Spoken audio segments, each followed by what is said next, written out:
What's up, everybody? All right, how's it going? We're gonna keep it mellow today, I think. We'll see. We'll see how the day takes us, but we're gonna keep things a little more mellow today. How is everybody? Welcome to Tuesday. See, it's not Monday anymore. The Monday's behind us. It's Tuesday. Much better day of the week, in my opinion.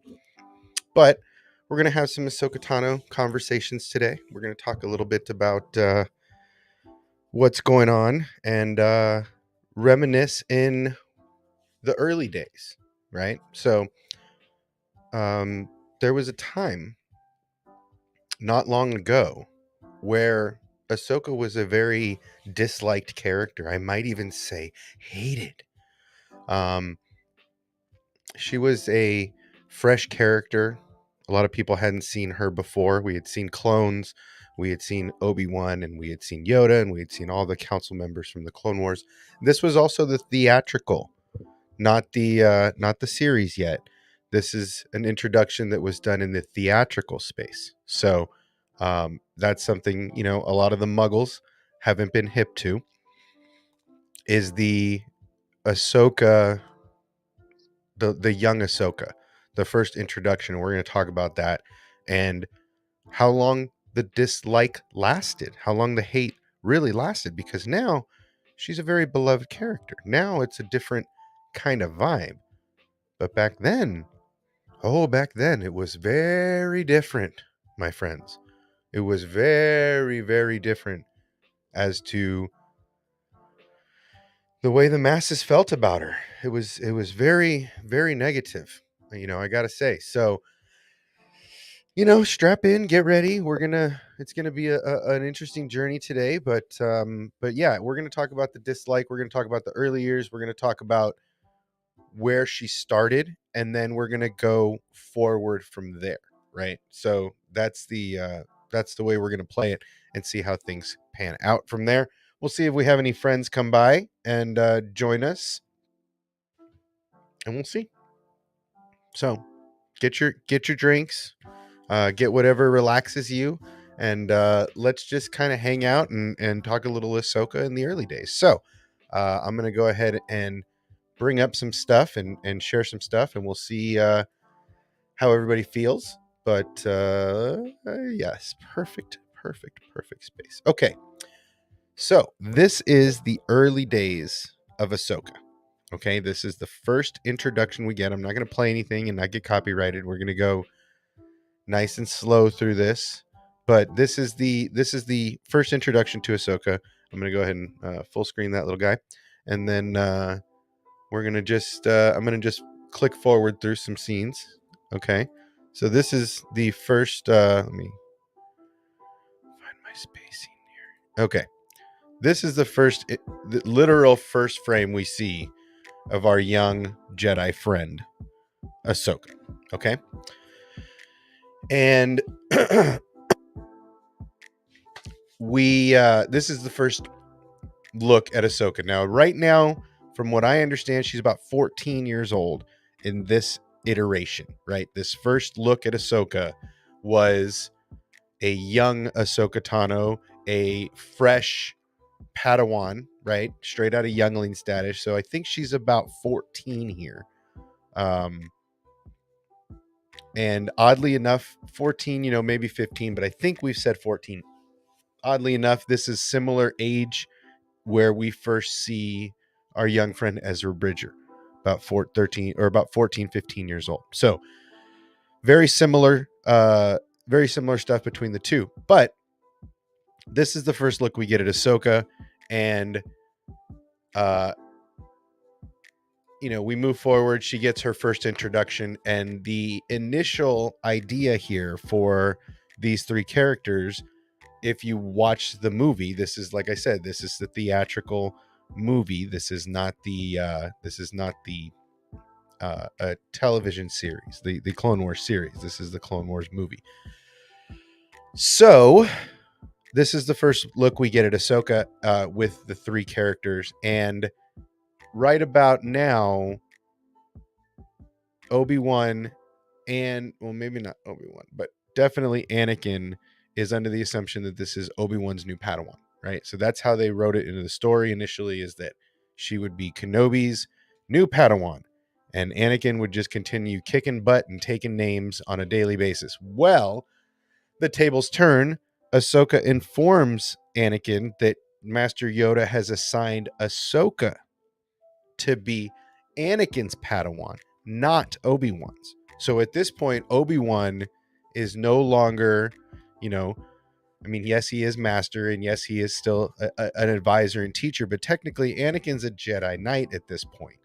And now he is about to become a instructor, a master to a young Padawan, to a young apprentice. So this is an interesting dynamic that they sparked from get-go with these characters. So, moving forward, this is the stuff that I don't think they're teaching in school right now, right? This is the stuff that we have to show you guys after school, right here in this space. So, moving forward, we have our young Ahsoka Tano with her new Jedi Master Anakin Skywalker, and they have a little bit of argument.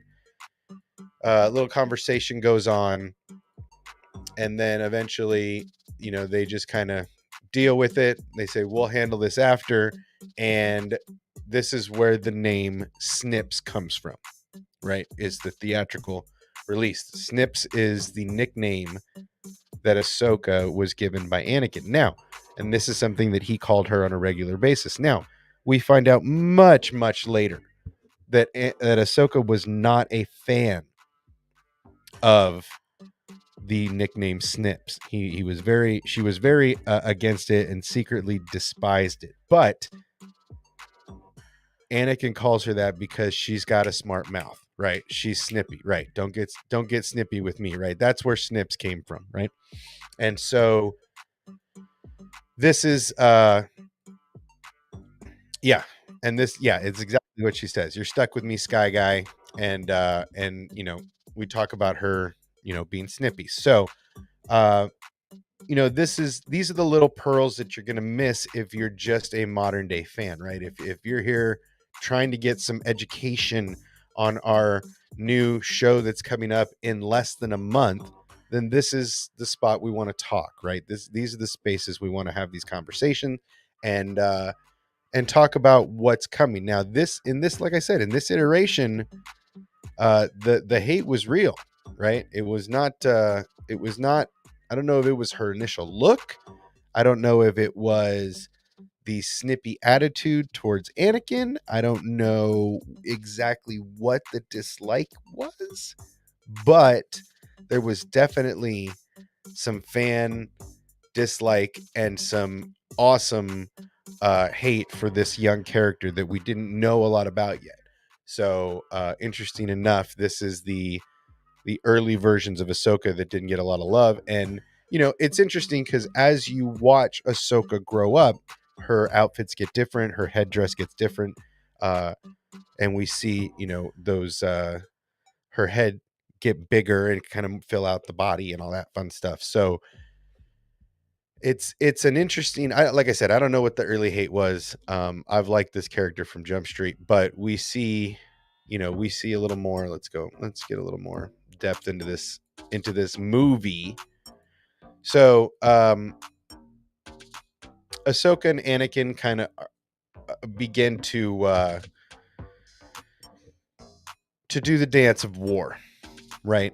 That's what's next. So Anakin's on a mission. They have some, a shield issue, and they basically at the, you know, it's Ahsoka's idea, and they even said it. It's a dumbass idea, but they do it anyway. And basically, they hide under the shields as they walk in. It's really, it's an interesting plan. But anyway, I'm gonna bring in some peeps. We're gonna talk a little more about the early Ahsoka hate, and we're gonna go from there. So I know Shivi's on the way. I know Dan's sitting backstage chilling. We'll see what happens with the other guys. But yeah, let's start. Let me find a good place to Ahsoka here. Let me find that face real quick. Hold on. No, that's Jabba. Nope, that's lightsaber fighting. Nope, nope, nope. A little further, a little further. There we go. That's a good place. That's a good place. All right. What up, Dan? We'll even put that away for a bit. What up, Dan? What's up, man? What's cracking, my guy? No longer sitting on the bed, man.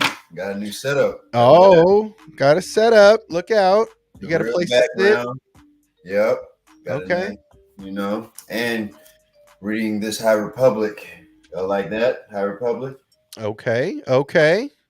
by your boy Charles Soule wrote this one. So, Charles is the boss. I like his writings very much. I haven't read I look, I gotta be honest. I'm an awful reader. uh-oh. I'm an What awful up? what up? I hear you. I Well, hear hold you. on. I gotta do your there we go. That's just the Sheev entrance music. I'm dead. But yeah, I mean, look, it's I forgot what we were talking about. I was having so much fun with that. You said you were bad at reading. Oh, I just bad at reading. I just don't. I fall asleep. I get tired. I'm bad at reading, so I just have a hard time. I got to audiobook it most times, and Dude, you know. it's so weird seeing this man in front of a green screen. It's like I actually think where he lives is near some type of fire. Oh, Like, are we doing green screens for a minute here? How about that? There. That's how what bright and the fuck ridiculous is bright mine going is right now. on? Streamception. Jesus, on the cross. Yeah, you got things to do, bro. Look, you have a setup now. Pretty soon, you're going to be doing the same thing we are. Oh, dude.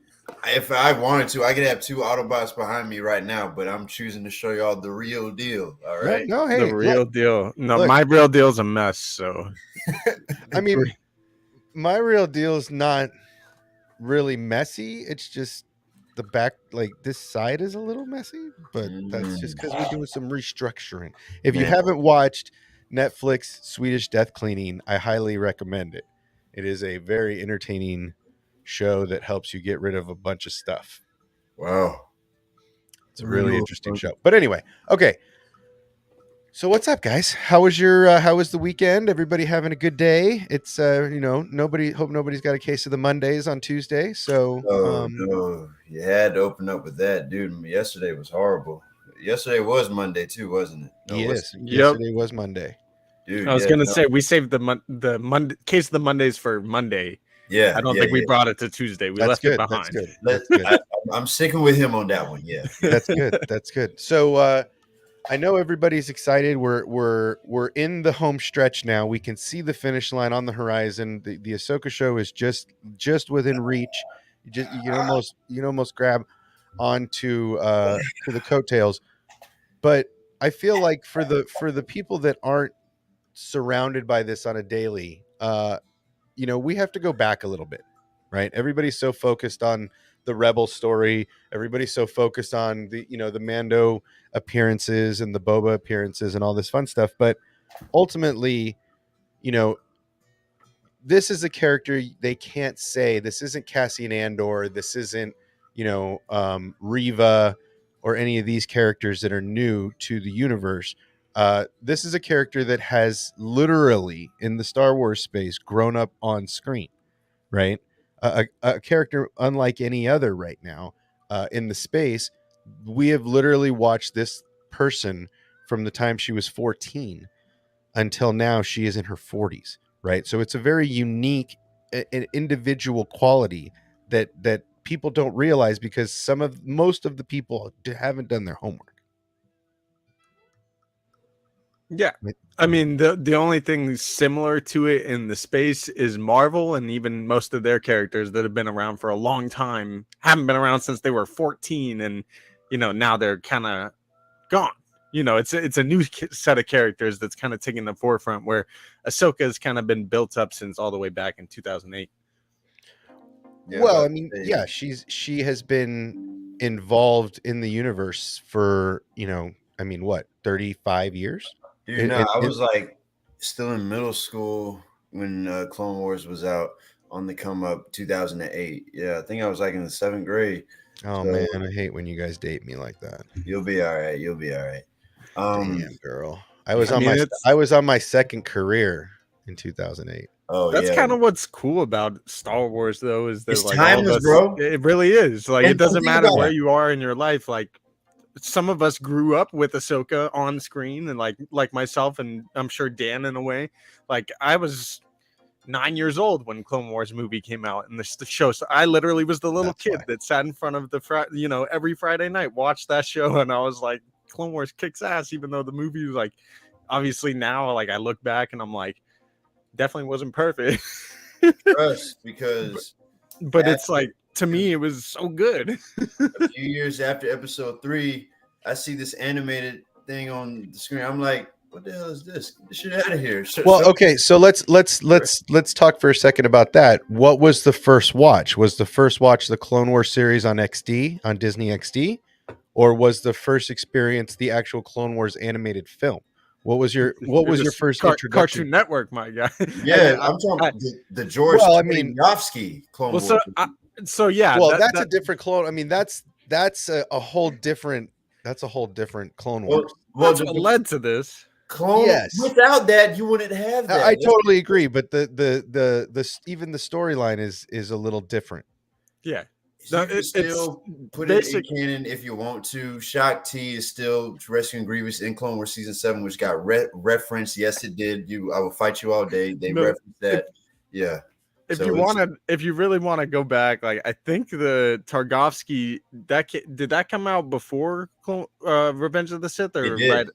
Okay, right so around the time because they. that's Mhm. as a kid, I remember like seeing the Targovsky thing, but it was only on like Toonami for me or whatever, or not Toonami, Boomerang, I'm about to say, back 'cause in the day. it was like it would come on between the actual Cartoon Network shows because there was like little 10, 11-minute episodes. Yeah, So- so if we're going all the way back to the beginning, that show took place. It was just like very limited to see, and my brother and I would watch it all the time at my grandparents' house because they had Boomerang and we did it. I But watched anyway, at the crib after second George, grade. George wanted to create this Clone Wars because he thought it could be really something big, and bringing it to the animated medium the way he did had never been done before. And obviously, we got the story he did, bringing in Dave Filoni and creating this Ahsoka character. So it just, it's a wild story on how we got here from there. And I definitely saw the first experience with the Clone Wars movie in theaters. My parents and I actually went to go see it because as a kid, like Revenge of the Sith, I saw that in theaters, and that was like one of the first movies I remember seeing. And I came out of that, and my parents were like, yeah, that's the last movie George Lucas will ever do unless his kids do something or someday, at the time I was like, dang, so never getting Star Wars again. And then we got the Clone Wars movie on the big screen, and it was like, can we go see it? Like, Well, and that's just it, and that's what a lot of people forgot for a long period of time is that the story continued and went back a little bit, but it continued in the Clone Wars series. Yeah, because it was always canon for me that Mace Windu is the reason Grievous keeps coughing. Like, I don't care what anyone says, that is my personal canon. And so for me, it was, the Tartakovsky stuff, but obviously the movies. I own the VHS tape of Attack of the Clones. I can't tell you how many times I'll rewind the Geonosian battle and mess with the lightsabers I had. And you bring the lightsaber to school with the little voiceover training thingy. It was great.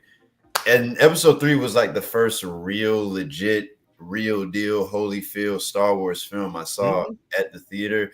So because I was so out of the loop on, like, I knew about Darth Vader, but I wasn't like, hip to what it was. So when after 3 came out, I'm like, Mom, oh my God, the baby's sweet. Well, when's more gonna come out? And she tells me, son, they already came out. I'm like, what you mean they already came out?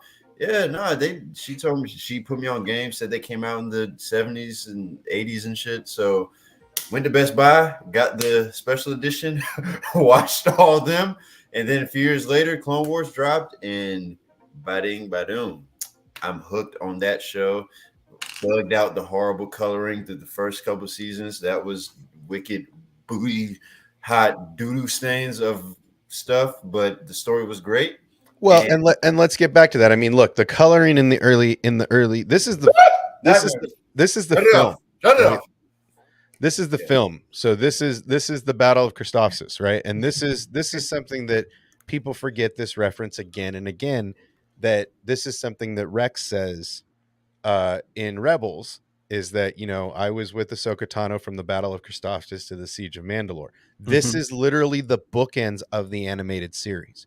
And this is what people forget so often, is that the Clone Wars was the one bookend, right? This is where it started, and the ending is the Siege of Mandalore.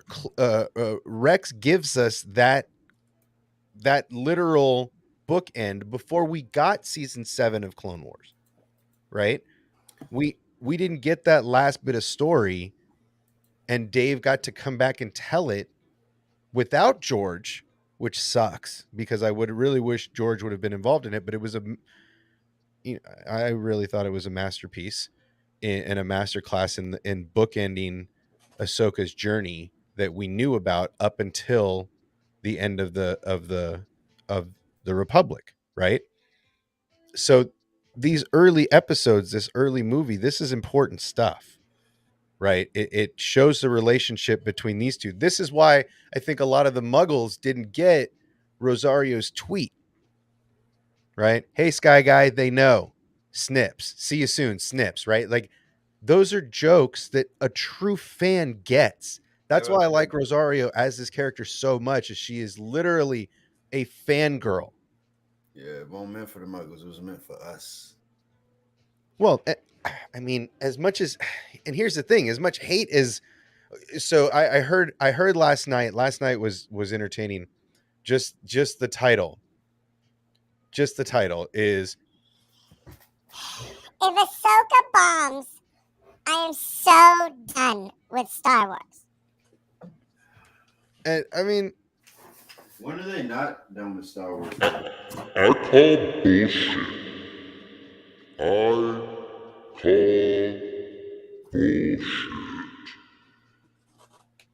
I I call bullshit. You're not going to be done. You're not going to be done.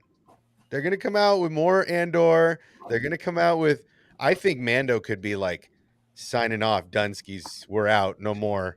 But potentially more Mando. I think they're going to do a second season of Boba.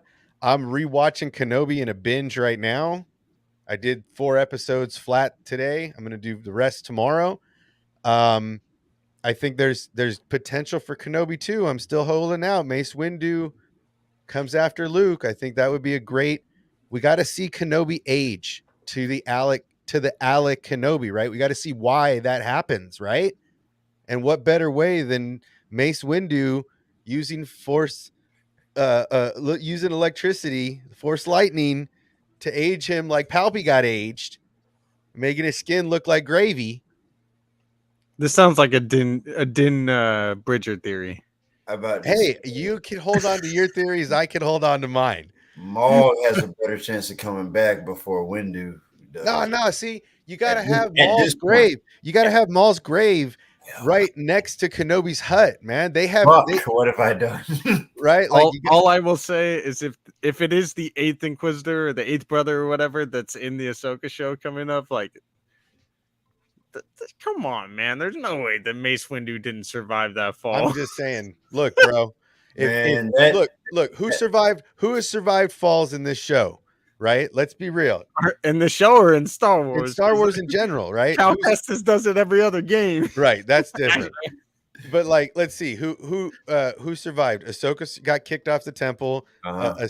Inquisitor got kicked off the temple.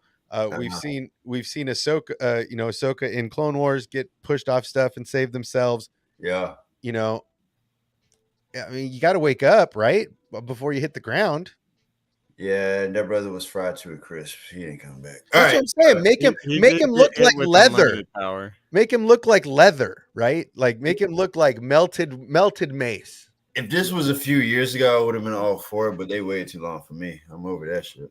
Oh man. Okay, but anyway, my point being is there's a lot of stuff, there's a lot of potential for this show, and everybody is, of course, because they've had not the best run with a couple of shows in the public eye, but this show, I feel like this is different with the leader of the pack, right?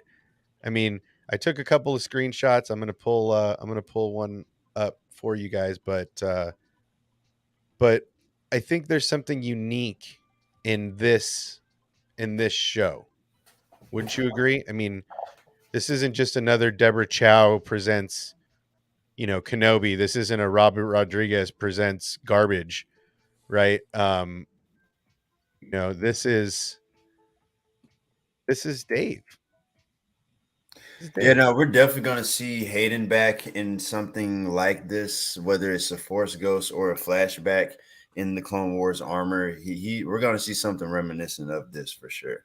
And even so, I want to see that meeting with Luke and Leia and her, and maybe little twinsies. But yeah, the her with the Skywalker family setting up that temple. That's something I want to see. Okay. So let me share. Let me share. Give it a little share. I'm gonna stop sharing, and then we're gonna share.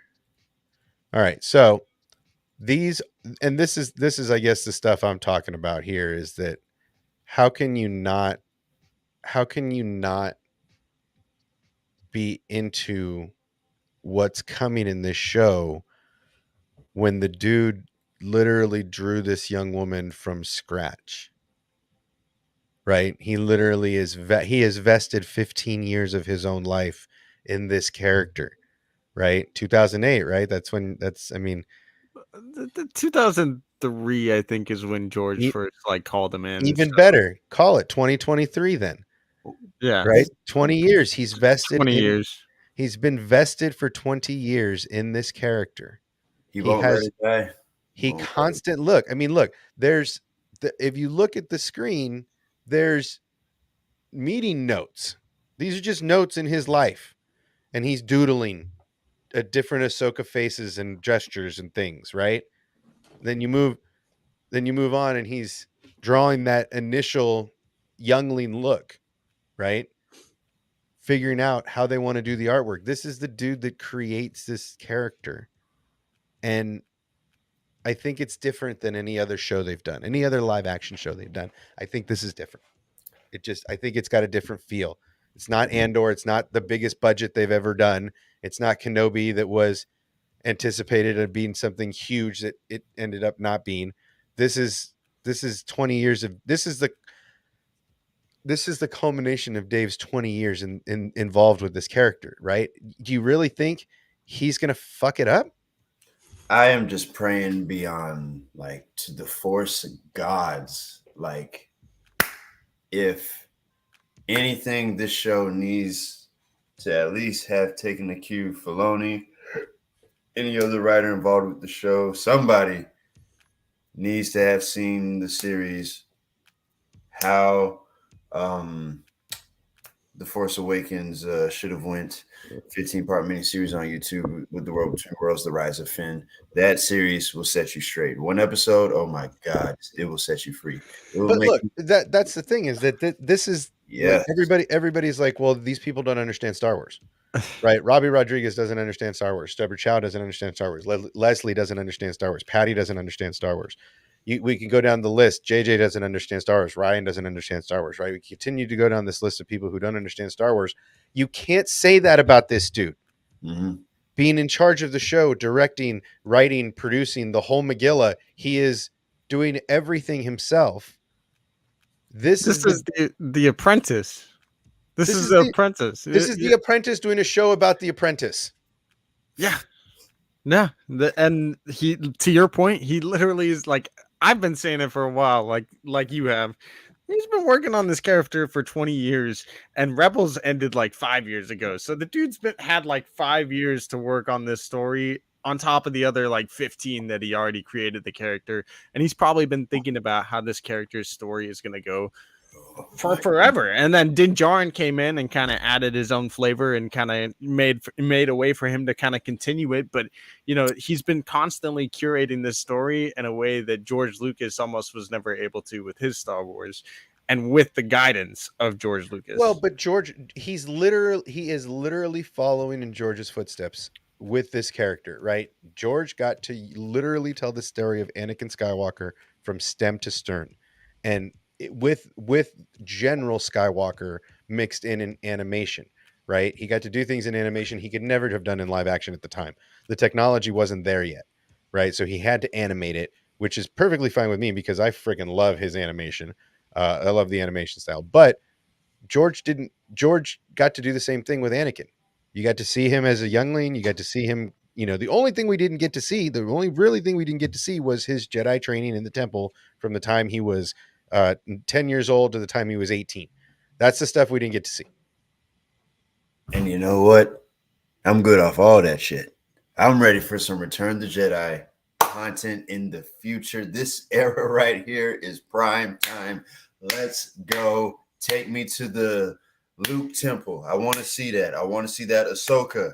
Give me that. I want to see some Padawans, some Skeleton Crew, some Return the Jedi. Give me that era now, because I'm tired of the Clone Wars, bro. We've had it with that. So much rebellion shit going on with Andor, goddammit, with the Clone Wars, the separate. I'm done with that, bro. Give me my Return. Okay. I'm with you. I'm all about it. Give me this. Give me this post Jedi. Give me post Jedi. Post Return of the Jedi content. I love it. But now here's the thing. You better take your drink because I don't want you to spit take on your new setup. This leads us to the sequels. So that's the cleft that's the cleft foot on this is that you. Okay, cool. I just want to make sure for everybody that's just that hype that this also leads to General Hux. This also leads to Kylo Ren. This also leads to it can lead to Poe Dameron's parents for all I care. All right. Listen, I love it.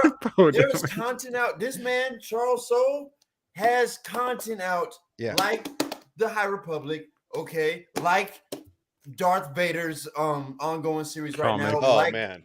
It's so good, and it makes, even without the YouTube series I just named, that series makes the sequel trilogy good. But the books that Charles wrote makes those sequels better, and which makes me even more hyped for the Rey movie. So if he's gonna lead into that, great.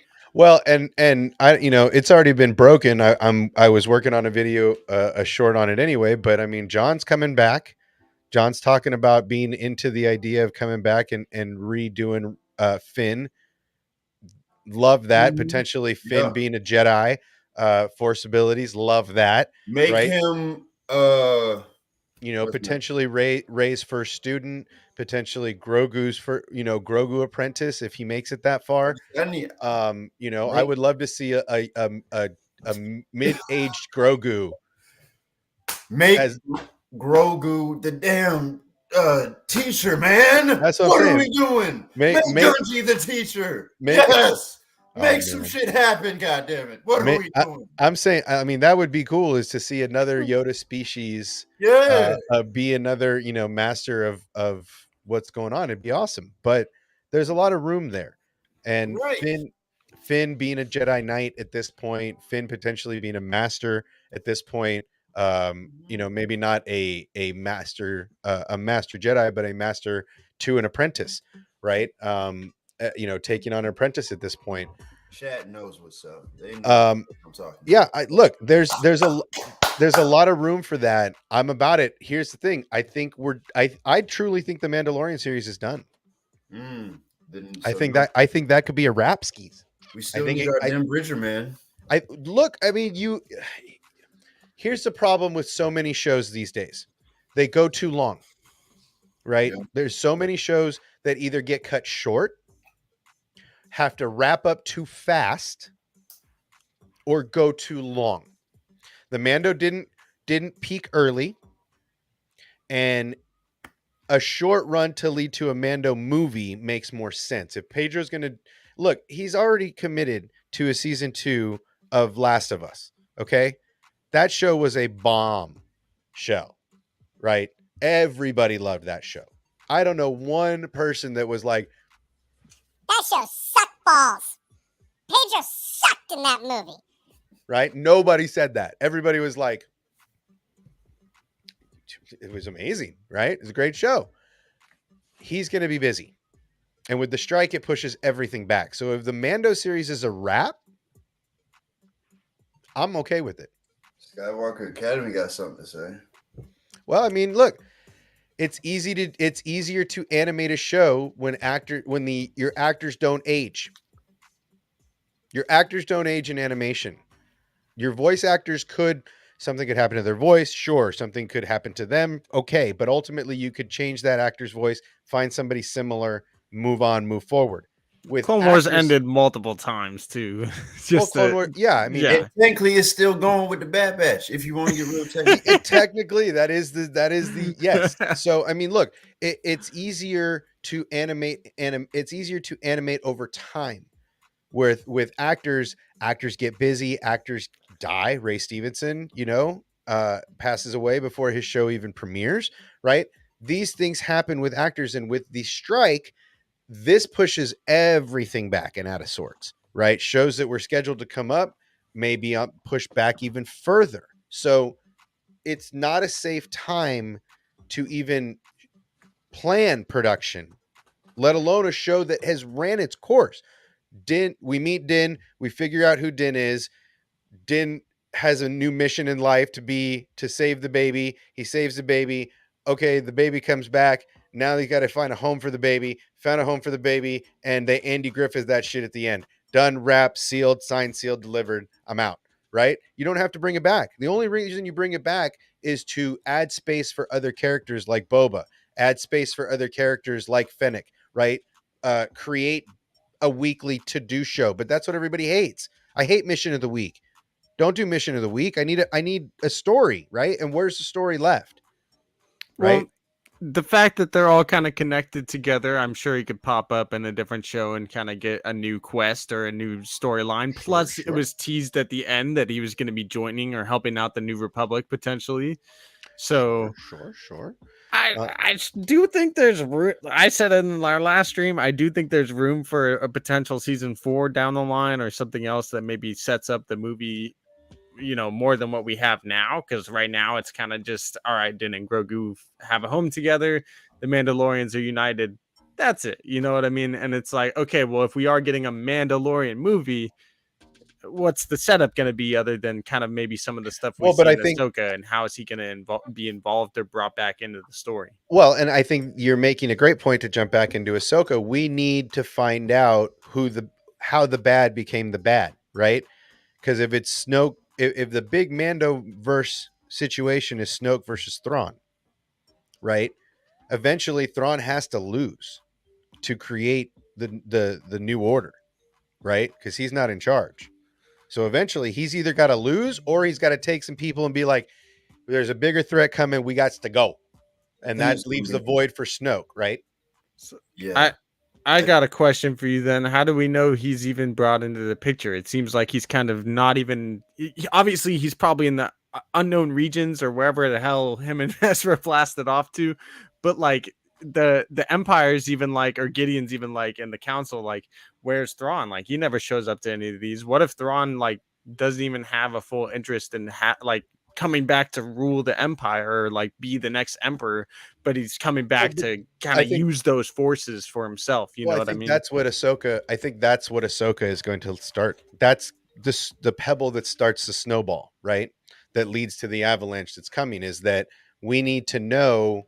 We need to know how Thrawn is not involved. If Thrawn becomes if Thrawn is back at this point in time when after Rebels and and during the Mando timeline, right? Because we know that Ahsoka's showing up is directly involved with Thrawn during Mando. We got to look at Thrawn's. The answer just might be in his army. So you gotta, this has already been leaked, and if you don't want to know, then I won't say too much. But pretty much, this roster consists of 2 Force users with Balin and Shin. Mhm. Then you got the Night Sisters that he found, plus this golden bodyguard called Enoch, and then some Force space whales from that took him. I think he captured and tamed some of them.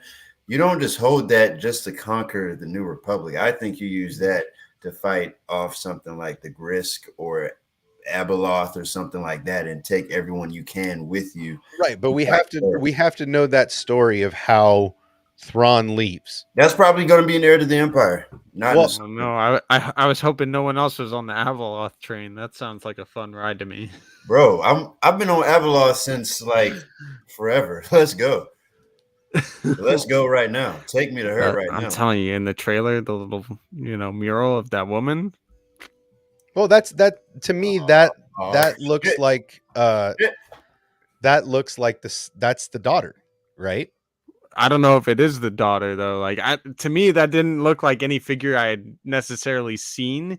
But the fact that Ahsoka's tied into the world between worlds and one of the only ones that isn't in canon as far as we know at this point, or haven't really had any reference to, is Abeloth, who's really like the mother.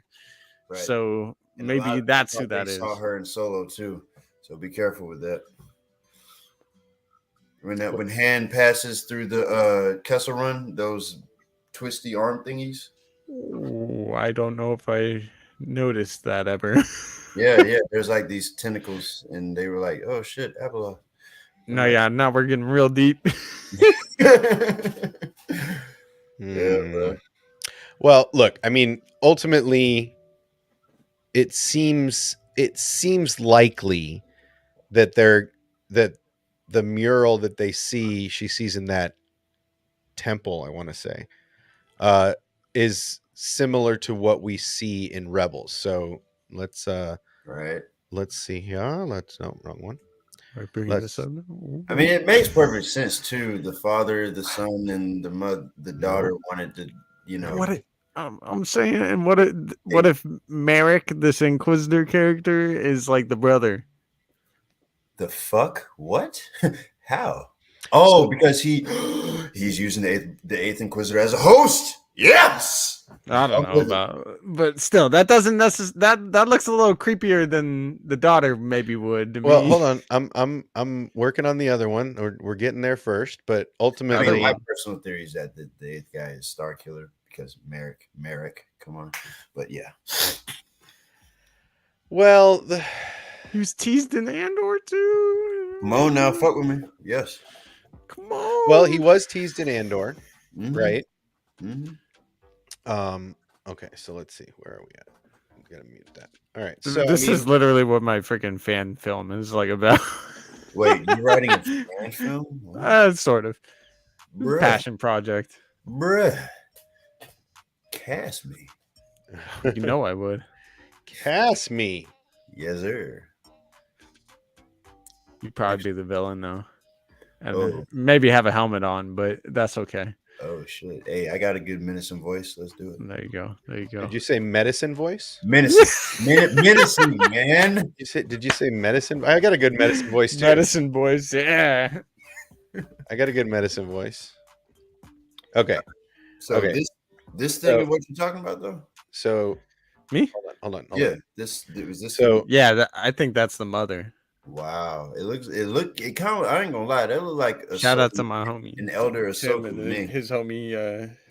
Who's that told him that? Tom? No, was it Tommy? I don't know. I think it's the mother though. Hey, Gee, why are you messing with me, Kay? What the heck did I do to you? I mean, Medicine. when it transition, I got a good medicine voice. What is that like? I'm not Like saying nothing. this Is that like smoker? Is that like smoker's cough? Scotty's That's what I on was that thinking. tour of Allen way, baby. Yo, let's go. I'm with that tour shit now. Fuck. Yeah, I thought her hand started. Right, her hand started up. It just seems very similar in the mural, right? It goes from. It seems very similar. Yeah, no, I'm definitely getting world between world vibes with that mural or this lady, but I don't know.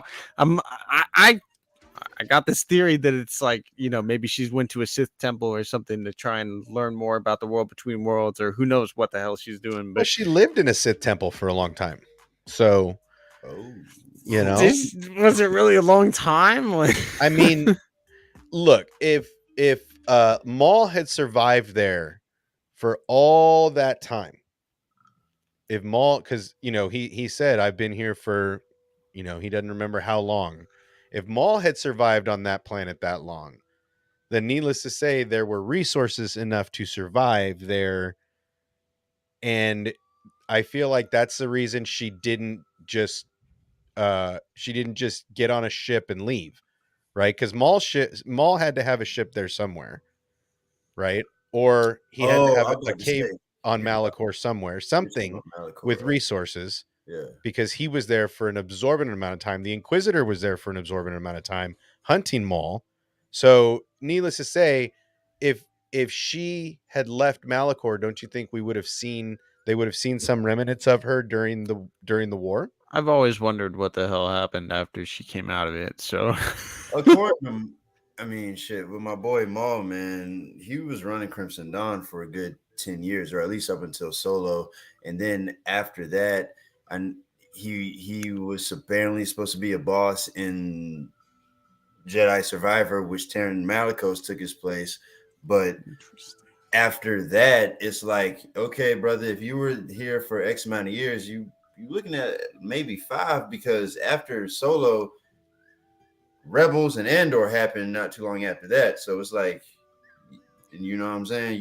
You ain't got that much time to be on Malachor. Like, We do know that Kira in the comics kind of takes over Crimson Dawn too. So I've had a theory that like maybe he went and like fought Vader or something happened where it kind right. of took him off, or she set him up to where he Mhm. got stranded on Malachor, and then she Right. took over Crimson Dawn. But yeah, we don't really have a real clear Right, backstory but to that yet. either way, he has resources to be there because the Inquisitor was there for a while, right? I mean, yeah, he also is crazy and fueled by hatred and survived getting cut in half. So Well, yeah, another thing that the Charles Soule books explained was that Maul was, I think, to your theory, Scotty, not Scotty, my man Vader's lair, Sheev, that Maul was basically, I think he left Kira in charge on purpose while he went out to go look for shit to find Palpatine, because in the comic book, apparently Maul went to go look for a Sith temple to unlock one of the Sith to take down Palpatine. So on his mission, he got stranded on Malachor trying to stop Palpatine and shit. Well, he was trying to take over the battle. He knew what it was the whole time, right? Right. He had been there long enough and studied the temple so long that he knew exactly my battle station. what Right. what it was. He just Right. couldn't get in it by himself, right? But I don't think that was the hook. That wasn't his only, like, means of doing that, because I think he had other shit going on too with the Right. Right, but it seems like Ahsoka doesn't leave that temple, right? After she got After she gets pulled out through the world between worlds. So Dave made an interesting comment. I was listening to an interview. It was just an audio interview, and Dave made this interesting comment where he's like, "The world between world isn't what you think it is. It's not a bridge between this and that where doors are open and closed everywhere. You go in the door you came through and you go out the same door. It's not Ezra did something unique in pulling Ahsoka out of a moment, but she couldn't go through his portal with him. She could only go Find back me to this quote. I don't like it.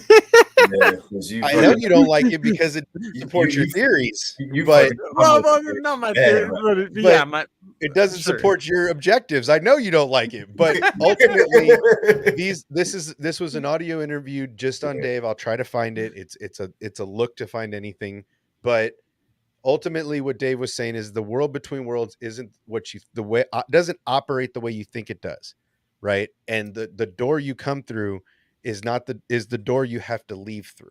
Basically, this this isn't a Gamora situation where we're talking to an Ahsoka variant. It's the same Ahsoka. Well, the thing is, she is not gonna interact with herself. It's right? not a multiverse thing. It's not a multiverse thing. That's what it is. Time is completely one scale, and you can view into the doors and see time, but you cannot adversely affect it. Now, was Ahsoka different because Morai had given her soul for her and she was different and able to be in this space? But I've said it for a long time, Ezra is special. Ezra is unique in that he is the only one that truly mortal, maybe Jedi, that truly has infinite access, no matter where he accesses it from. Right? Yeah, because Luke couldn't even get in there.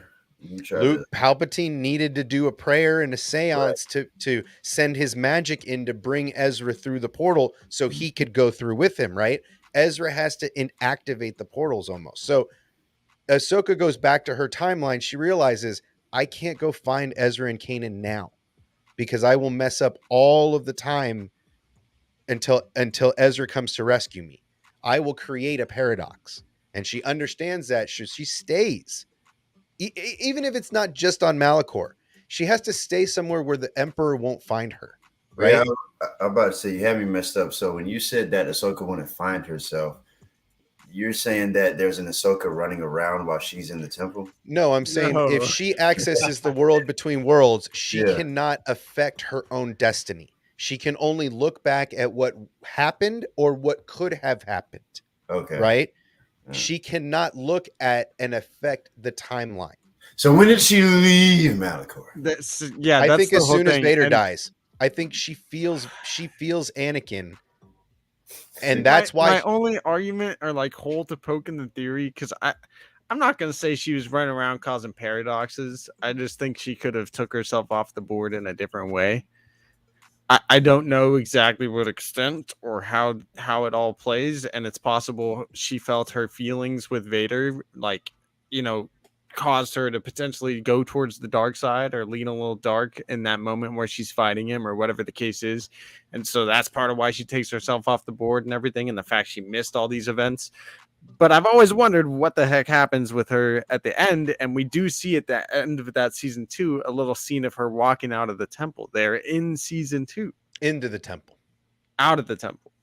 I'll pull it up. No, it's into the temple. Into the temple. It's the exact same scene when Ahsoka. I'll show you. When Ezra finds her in season 4 and she walks, it's the exact same scene. I'll show you right now. Here. So it's the last scene of this.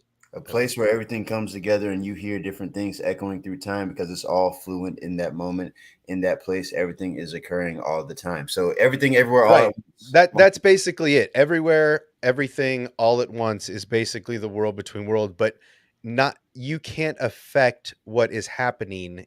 And I think Ezra is different in that regard. Okay, so here's the last. I'm gonna.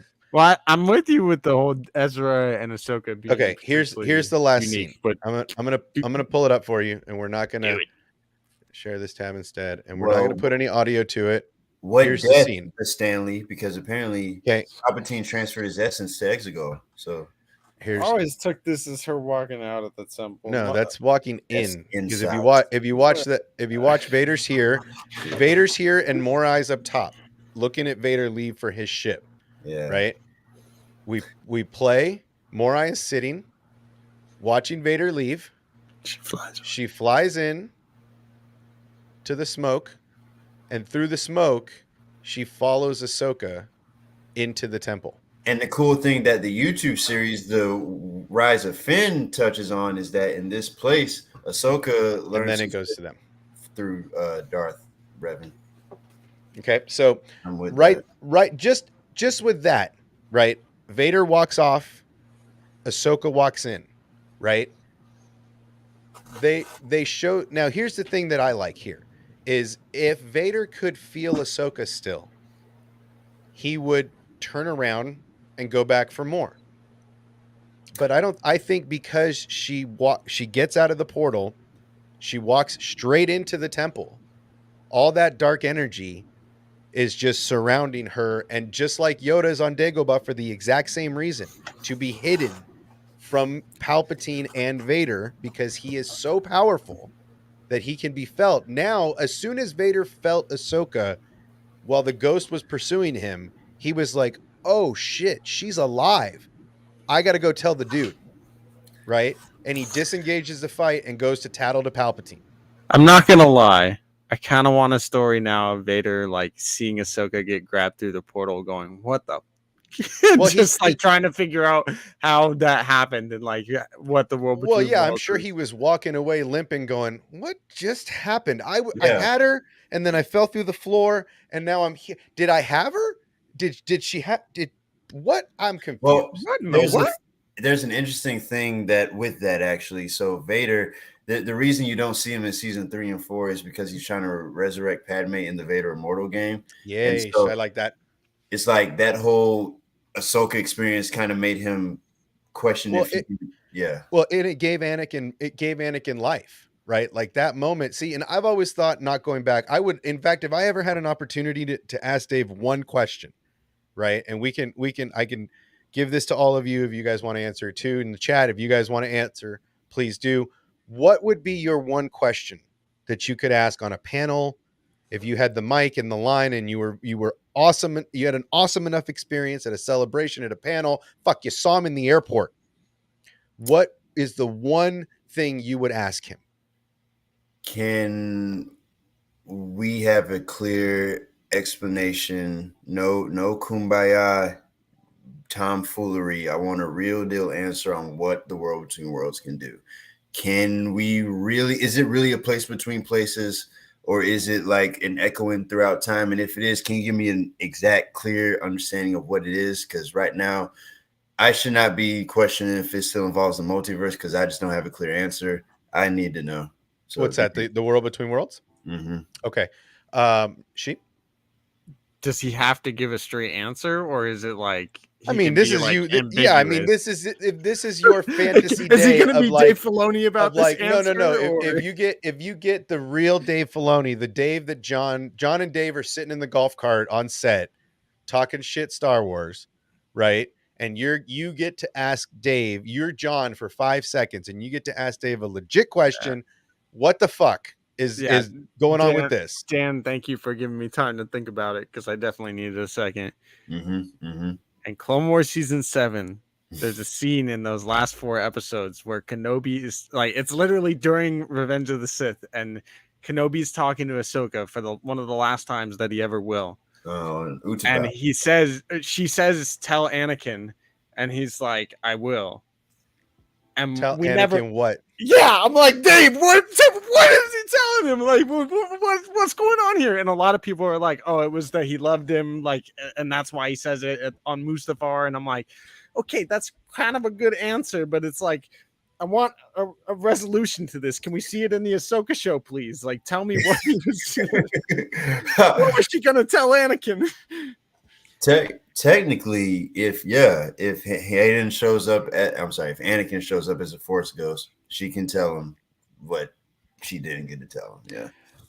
I mean, for me, I've always wondered why you didn't go back to why have you not gone back to fix slight imperfections or things that maybe the fandom created in a better way than he did, and show I don't want to, how do I put this?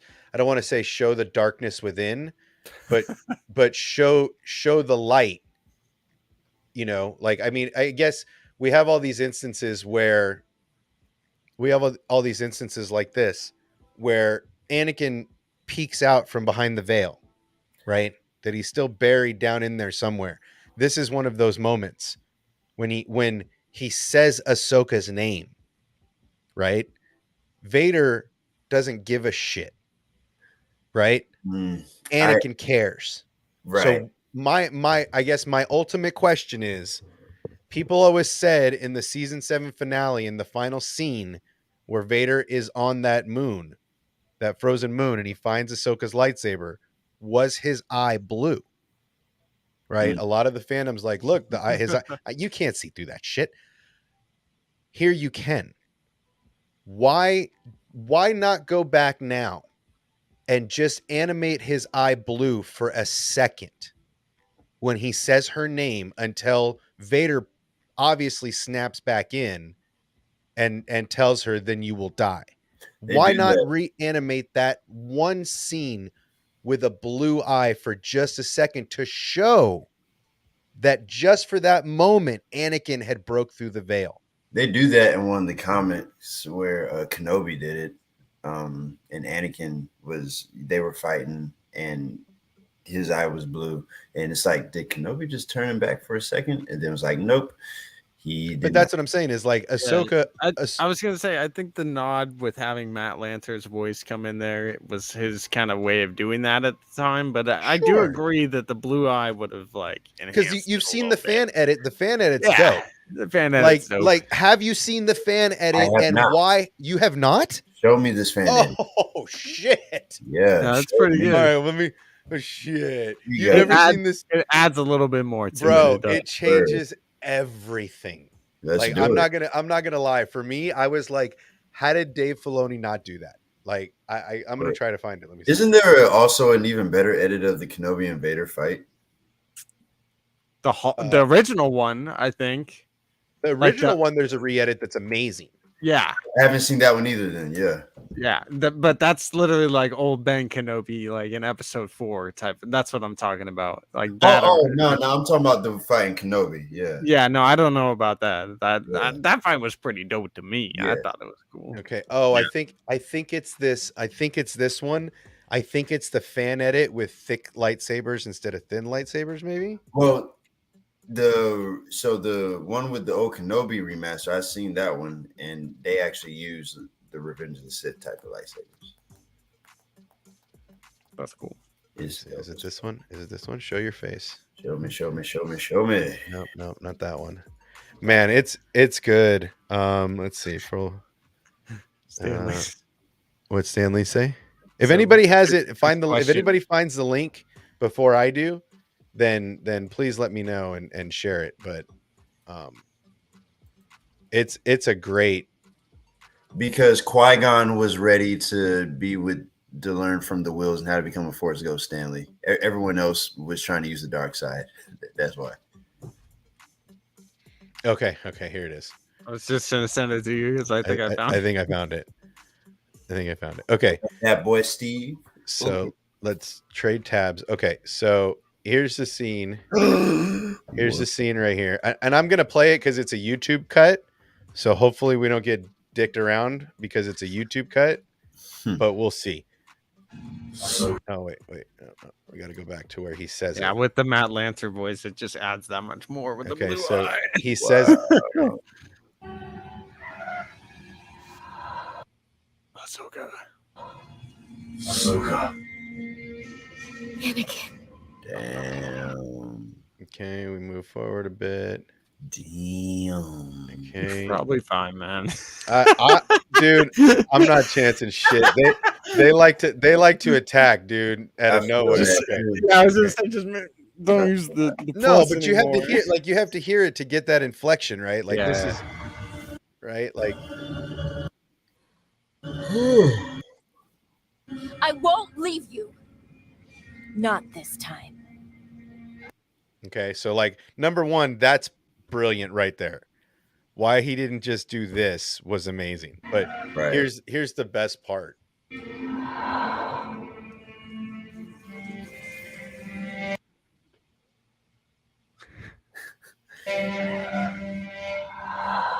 Then you will die. Wow. Right? Like that's to me that should have been the cut. I ain't gonna Maybe lie. red, maybe not red, but like I the would say yellow. the Sith yellow looked good in the original one, but that it definitely hits harder having the color change and with the Matt Lancer voice. The blue eye was like, Yeah. whoa, that would hurt. Whoa, that hurt, right? Like Mhm. that was amazing right there. So for me, that little subtle thing is that's what I would ask him. Have you ever thought about just going back and editing those 2 seconds? It's 2 seconds of footage, but that one color change makes the whole thing hit you more in the gut. I would Like, say you the feel it. fangirls in us would go back and watch those Oh, episodes bro. and see the cuts and be like, wow. Bro, and you wouldn't even have to announce it. Literally, the Yeah, fandom just would do lose it. their goddamn minds without you saying shit. Yeah. Right. So for me, I just feel like that's my one big question. That I have so many. I would love to sit down with the man for an hour. I don't think an hour would be. I don't think a week would be enough time to sit with somebody that's so Star Wars knowledgeable. But for me, that's the moment I feel like everybody was like, "Oh shit!" And the same thing for me in Kenobi, when he's he says, "This is what you made me," or I'm this because of you. After he cracks his face, like And this is after that, right? This is right, similar time. Ezra's like 10, 11. No, Ezra's 14. So yeah, this is way after Kenobi. Yeah, I was gonna say this is almost like This is 10 second years time he after got his Kenobi, face like cracked 8 open, years. I right? was Yeah. gonna say like 4 years because Kenobi takes place 10. 10, yeah. And so this is when Ezra's Oh, about 14. yeah, it's like Ezra's about 5, 14. 6 years, 7 years. It's Yeah, about 'cause- 5 years because Ezra's 14 to 15 and at Luke, this timeline. yeah. And Luke and Leia are all about 14, 15 during Each this Each time. season's about a year, and this is the end of season 2. But yeah, So call it 15. Fuck, call it 15. Call it 16. Doesn't really I'm matter. sorry. Spade's a spade. Yeah. Spade's a spade. Yeah, Call it in that time frame. But my point being is that those Ahsoka wasn't always this beloved as being this strong character, right? And this is what I want to get back to. That Ahsoka in that moment telling Vader, right? You know, when he says revenge is not the Jedi way, and she's like, "Look, bitch, I'm no Jedi." Right? Right. I'm my own master. I'm a Ronin. I'm the Ronin. I'm him. I feel like Don's thing will answer. I love her answer right there. I will take a parallel world. Fine. Doesn't have to be a multiverse. An alternate, whatever you want to call it. Phrase it how you want it. Well, and see, here's one of the things that that nobody has talked about. Like, I feel like except me, and I'm really interested in why. And usually when they keep this stuff so quiet, this is the fire shit. mm-hmm. Okay, so we're gonna get to see young Ahsoka in this show. Rosario plays our Rebels Ahsoka and on. We have another young lady, the young lady from House of Dragon. I mess up her name every time, so I'm not gonna screw it up. But this young lady has been cast as young Ahsoka. We have not seen not one frame of that shit. Okay, and that's supposed to be the stuff that's going to kick us in the balls. That's supposed to be this fight between Vader and Ahsoka. She's going to watch. Or potentially she's going to see some training with Vader, with Anakin and Ahsoka through the world between worlds. Yeah, she's supposed to see how the fight on Mustafar went down. Mustafar would have been if it was Ahsoka, younger Ahsoka, right? Great. Okay. That's the shit I'm talking about. That young lady, we have not seen a frame, a still, a leak, a photo, a nothing. That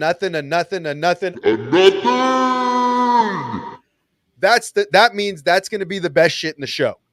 When they they kept Luke under wraps. They brought out fake masks to keep that shit under wraps. Whenever they keep something this hidden, it's money, and it's money. And Dave is a master of a rope-a-doper, right? He is the king of rope-a-doping your ass. Maybe Ahsoka's dead. Maybe she's not. Maybe Ahsoka's dead. Maybe she's not. He's the king rope-a-doper when it comes to this character. I think that's going to be the fire as shit. And I think he wears a cowboy hat. I mean, he's a villain, dude. He's a villain. He's yippee-ki-yay. But ultimately, look, this younger Ahsoka is the stuff that I'm talking about, right? That the second generation of Ahsoka was fire, and that's what turned her into the character we know now. For the first 3 seasons, man, people hated that chick, right? Up until the Mortis arc, I think, is when she comes back. In fact, the Mortis arc is her first arc back from her time away when she grew up, right? In the middle of season 3 of Clone Wars. That's when people were like, yo, Ahsoka's a fucking boss. Do you think that they're gonna let Shorty use her real voice or bring in Ashley to dub over her? I think it's Ashley because she's been hinting at some, I'm not doing it. Maybe I'm doing it. She even did that shit at Celebration with Sheev. Are you going to do some Ahsoka stuff? Maybe it was before Tales, but I could see them doing Ashley's voice, or at least doing a blend. Makes sense. And she'd do it, bro. She'd do it. She's got to do it. She's got to be a part of the show in some way, right? Hell, Sam Witwer is Celebration too. He was, I asked him if we could ever see Starkiller brought back into canon, and he was like, yeah, maybe. Oh, he is totally. It's over with. Yeah, get ready to see Starkiller and Ahsoka. It's happening. Honestly, look, dude, I've always liked the idea of Starkiller. Everybody has shit on it because they say he's OP. I don't think he's OP. He lost both times, so you're not OP if you can't defeat Vader, right? Everybody who is OP has defeated Vader. Luke, Obi-Wan, and Ahsoka. Those are your OP motherfuckers, right? If you defeated Vader, if you can't defeat Vader, you can't claim you're a badass, in my opinion, right? Yeah. Especially post I always go Well- with the light side ending in the Force Unleashed. So yeah, Star Killer's OP. For Oh, sure. dude. In the second one. Yeah, yeah. But see, I'm always of the Star Killer of the one that created the rebellion. That's the Star Killer Well, I want yeah. to see. The Star Killer that dies, sacrificing himself for the rebels, In the and Force that's why they Awakens, use his they- house sigil as the symbol for the rebellion.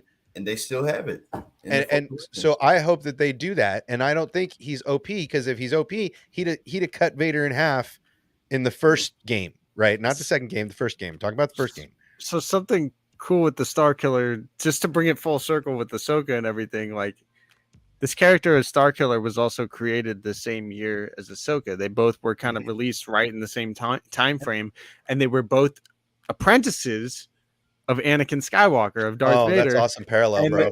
And Wait. they both held the saber the same dumbass backwards way that Well, okay. nobody else had done. And so that was one of the many things that people hated on Ahsoka with. And it was so interesting at the time, being someone that loved The Force Awakens and loved Clone Wars. It was like, I oh, love dude, that style, because that's very Japanese. That's very ninja. That's very samurai, right? it's, Let me ask- that's how I like. Yeah, dude, I've always loved that style. Let And me so, ask like- you guys this. Say they do bring in Star Killer, right? How would you get, and you remember how in the Clone Wars, the father wanted Anakin to take his place. What if we eventually arrive at a place where you would see Force Ghost Anakin as the father, Ahsoka as the daughter, and Star Killer as the son? I mean, That's- that's that's- dope, right? That's I mean, literally my fan theory, my fan film thing, or like the story of it. But Oh, if they don't do Star Killer, mhm. hear me out. And I love that you think that Ezra could be the Inquisitor 2 obsession, because oh yeah, dude, I like that a lot. think about it this way: Ezra and Ahsoka are like the two characters that Dave Filoni probably covets the most, and that are like the two main characters of Clone Wars and Rebels. The son and the daughter, right About there. the same Mhm. height, about the same weight, similar style, right? Except he had to learn to use a double blade. Like, Well, the other thing is Ezra is almost like the canon Star Killer, because in a way his master is very similar to the master of Star Killer. He goes blind, like he's has Yeah. tendencies with the dark side. It's like Ezra, Right. in a lot of ways, Well, the canon they- Star Killer. They really could have made Ezra the canon Star Killer had they committed to his dark side tendencies in season 3, but they just yeah, but look, the fact, yes, but it's funny because Yoda says something along this line, right? Because Ezra in the first, when he first gets his kyber crystal, his blue kyber crystal, Ezra says something. I want to fight. I want to take it back to him. I want to get them back. And he's like, revenge. Oh, so Revenge is the way, of huh? Okay, I didn't know that. That's what your master teaches, Right? And he's like, this is what you're being taught. And he's like, no. He's like, I want to do this. And he's like, a lifelong battle. The fight with the dark side is. It is not a fight that is fought once and done. It is lifelong.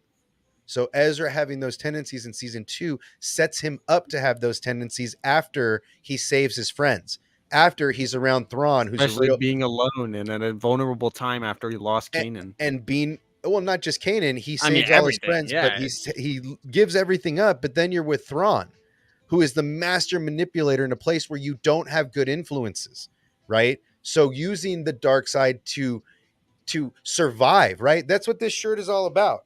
No code, no creed, just survival. And what Yo, better way? that's sick. I haven't seen that one. You've never yet. seen here. Oh, that's sick. Because that's what has to happen in the unknown whatever they end up. It's not about the Jedi code. It's not about the creed of anything. It's about survival out there. And if Ezra has to use a dark side and all of a sudden gets pushed and pushed and pushed and pushed, eventually, what's the difference? Right? He sees everybody as the enemy. I would say I would love if like they get blasted off and the stormtroopers are all like around Ezra and Thrawn's like, all right, we're in my region now. Screw these guys. I don't know who they are. I was using Right. them as a means to an end. Like, can you help me? Yeah. I think Dark Ezra is an interesting storyline that they touched on, but that gives birth to the idea that and I love that Dave illustrated that in Rebels, that It's a constant lifelong battle not to succumb to the darkness that is around us always, right? The darkness within, the darkness out. It's around us always. And that's the thing I love about Ahsoka the most. The person who has the one character I feel like that has the most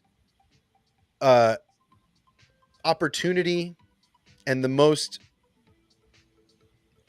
I want to say, Shit regret. circumstances. Yeah, And dude, she got shit on by she everybody the did. whole route, even in the end where he's like, "This isn't a part of this, citizen." Like that bus driving bitch, Mace Windu, right? If he'd have just been Yeah, cool to even Ahsoka, we then, could have been there, but no. Rex is like, fam, they're gonna kill you. You should really take them out. She's like, nah, I'm not gonna kill them. I'm gonna take the hard route because, Right, like, I, right. She like, could have yeah, gone completely dark side, force choked everybody in the room, been done. Let's get this ship. She could have done it to Maul. She could have grabbed Maul and ripped his body in half and been like, run now, bitch. Right? Get to the ship now, bitch. Right? But she didn't. She didn't want to hurt anybody. Right? She is the antithesis of the light, right? Everybody wants to call Ahsoka gray. She's not gray. She is she is Gandalf the White she's of the more Star Jedi Wars than the universe. Jedi. She is the most Jedi of the Jedi. Here's the thing. She is a Ronin. She will not, and I think this show is going to show her betraying her Ronin tendencies in that she took on an apprentice and it didn't work. Right? A Ronin is a samurai without master that will take no apprentice. That is a samurai. He's alone for the rest of his existence and is bound to not take on any students or to be a student to any new master. Well, no, Right? if anything, Ronin.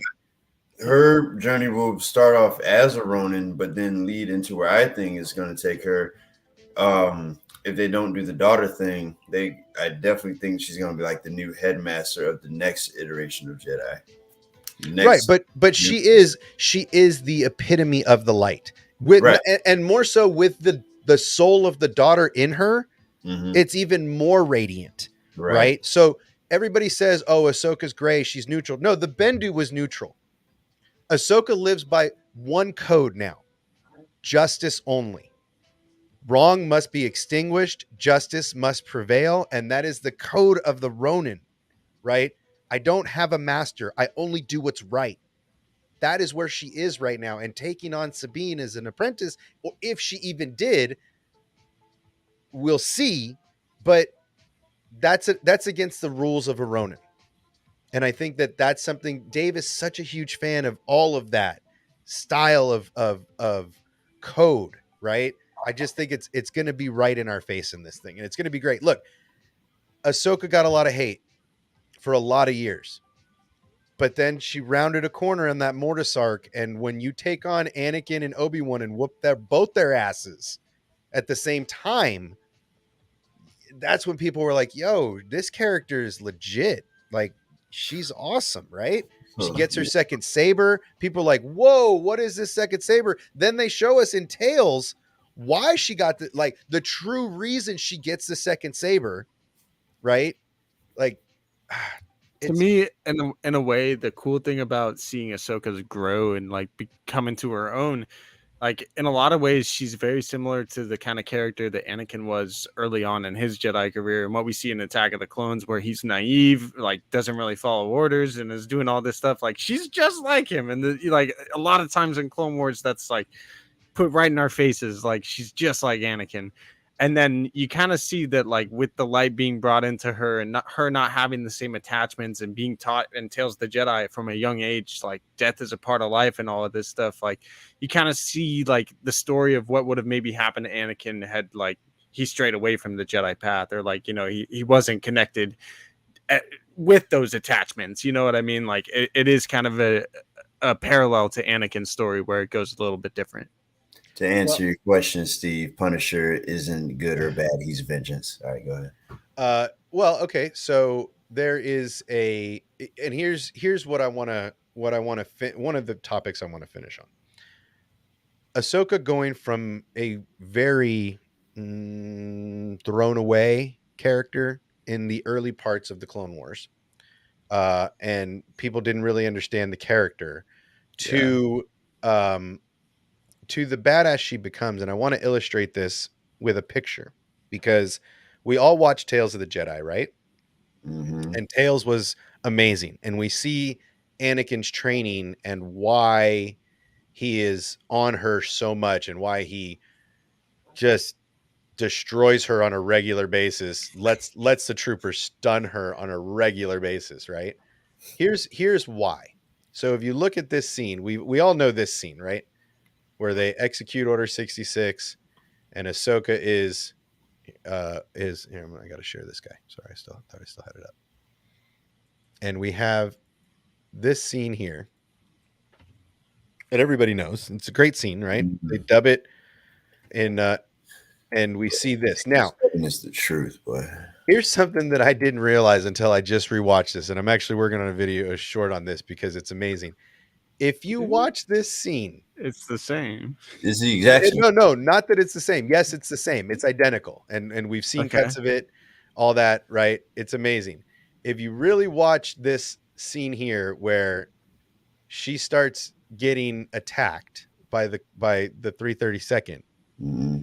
and you take this down to 25% if you want to, but if you watch what she does here, right? Not that.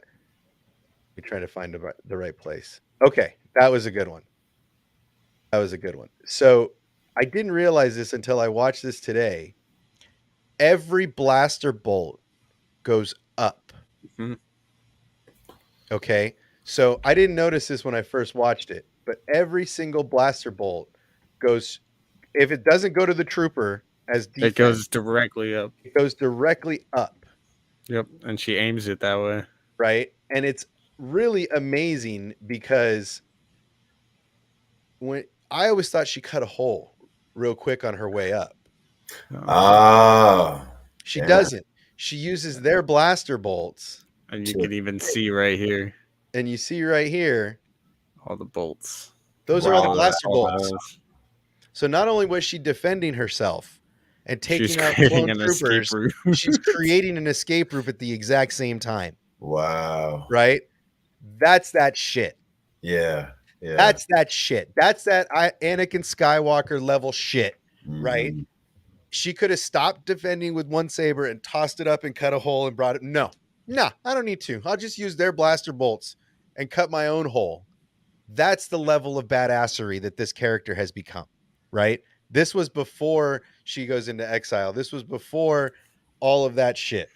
This was prime time Ahsoka before she goes on her Ronin journey. She beats Maul without any sabers.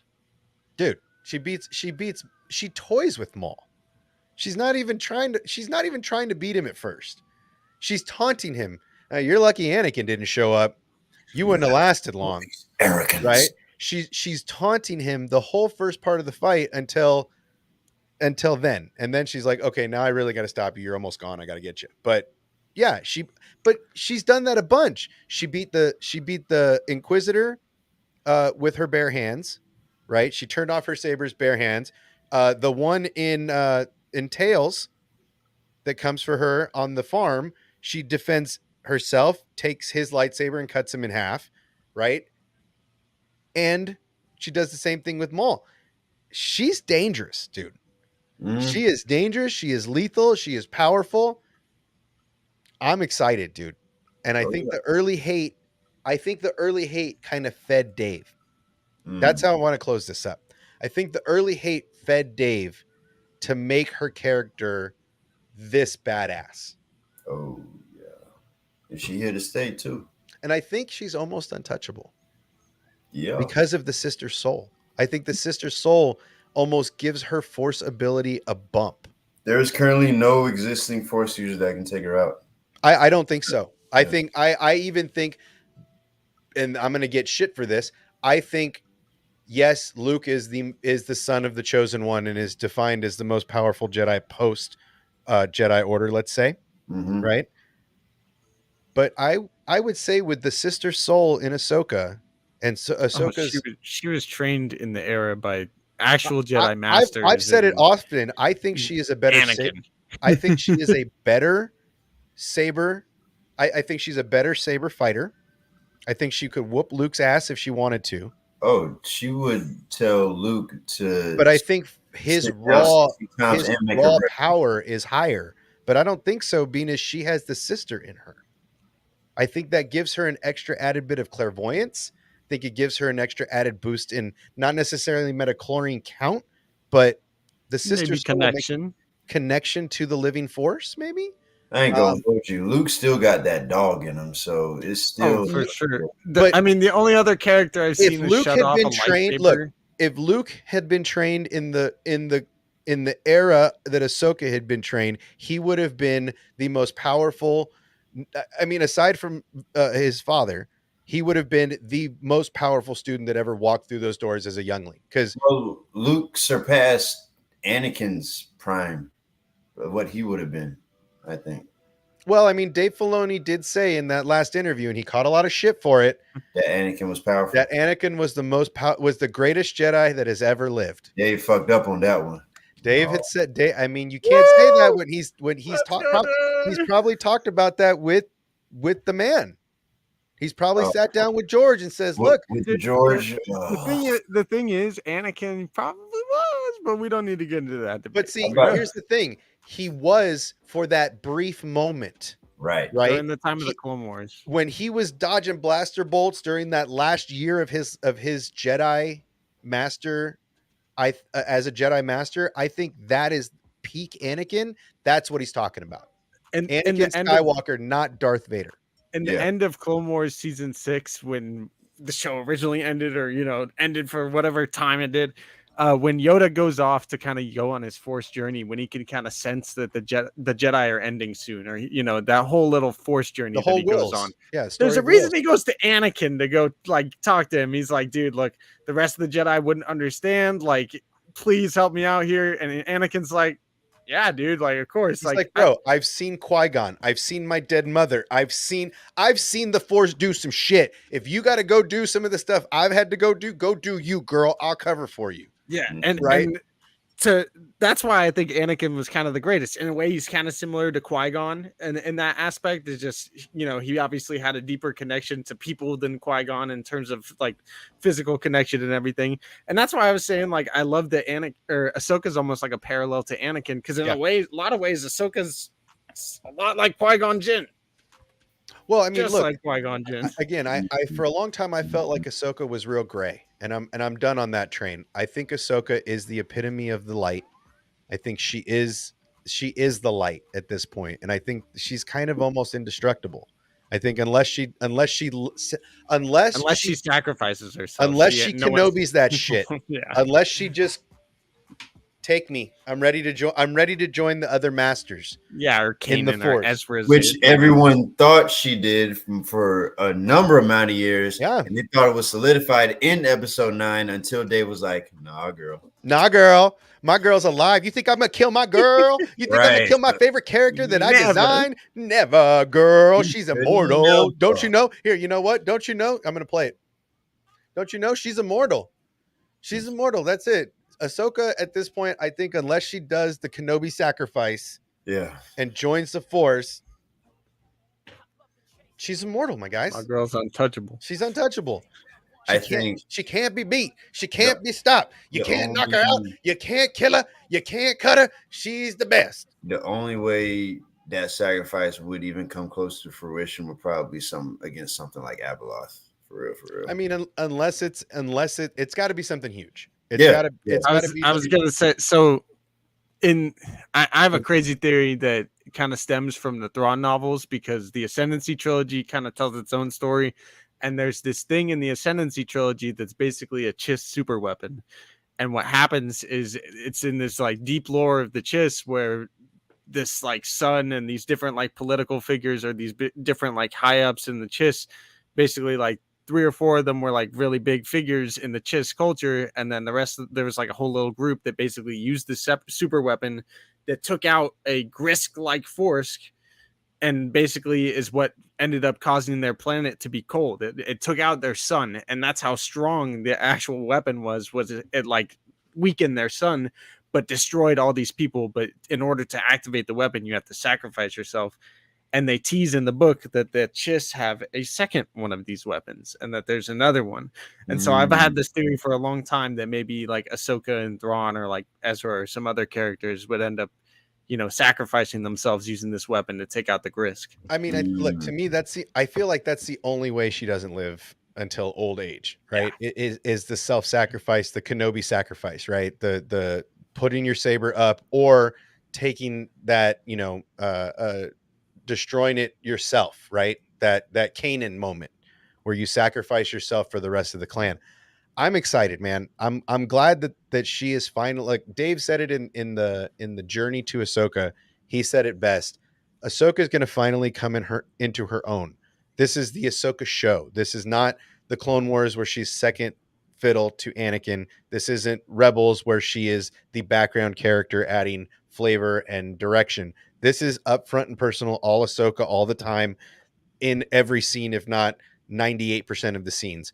This is going to be what I've been waiting for. This is my favorite character in Star Wars, next to my little R2 droid, right? Droids aside, because R2 and Chop are like high up on the list, man. The fact that I understand what Chop says every time he speaks is like, especially the more I watch Clone Wars, the more I hear it. But Ahsoka is the top of my list. She's my favorite character, the apprentice to the greatest Jedi that ever lived, drawn by the man who's the apprentice to the greatest storyteller that ever lived. It's poetry in motion. I'm so freaking excited. I hope everybody's excited. I'm going to be here Tuesdays, barring emergency work session. And if I have to, I'll do them super late night or super early morning. But I want to be here every Tuesday until we get to Wednesday's release for Tano Tuesdays. That's why I'm doing Tano Tuesdays, because I want to do these leading up to the premiere. This is probably one of the only shows I'll do a watch party for. I'm not a watch party kind of guy, but I may cry. Like, I may cry. I may give Howard Stern. Cry. I may give Howard Stern another opportunity to make fun of YouTubers that cry. Right? Like I got Grogu here. Tissues already for it. Grogu's gonna wipe my tears for me. He's just like, I'm gonna use his little. But yeah, I mean, look, I could cry. So I'll give Howard Stern another shot at another YouTuber crying over Star Wars. But yeah, man, I'm excited. I want to be here. We're less than a month away. We are 3 weeks away from a premiere, 4 weeks away from a premiere today. I'm really excited. I'm glad to have my homies with me. I'm sorry Scotty and Matt couldn't make it. They got East Coast lives. We're West Coast people, so that's how we do. Yeah. This is late. This is like midnight. This is dinner time for me. But but yeah, no, I'm excited. I know you guys are excited. We talk about this, but I'm trying to go through Ahsoka through the eras, and today was more about the early hate and the stuff people didn't like. Next is the Mortis arc, where she changed, where everything changed. The Mortis arc is probably one of my favorite arcs in all of Clone Wars. It's a great arc. It shows a lot. And this is where she really starts to come in her own and really develops that confidence that we like going forward. So yeah, I'm ready. I'm excited. Let's jump out of here. Anything else? Go support these guys on their channels. I know are you still doing stuff on Vader's Lair? Are we on to Sheev the Wise? Are we doing both? What are we doing now? I don't know, to be honest. I saw the latest policies for SAG-AFTRA and the strike going on, and I'm kind of conflicted about covering stuff at the moment until that gets resolved. So really, I am a little bit.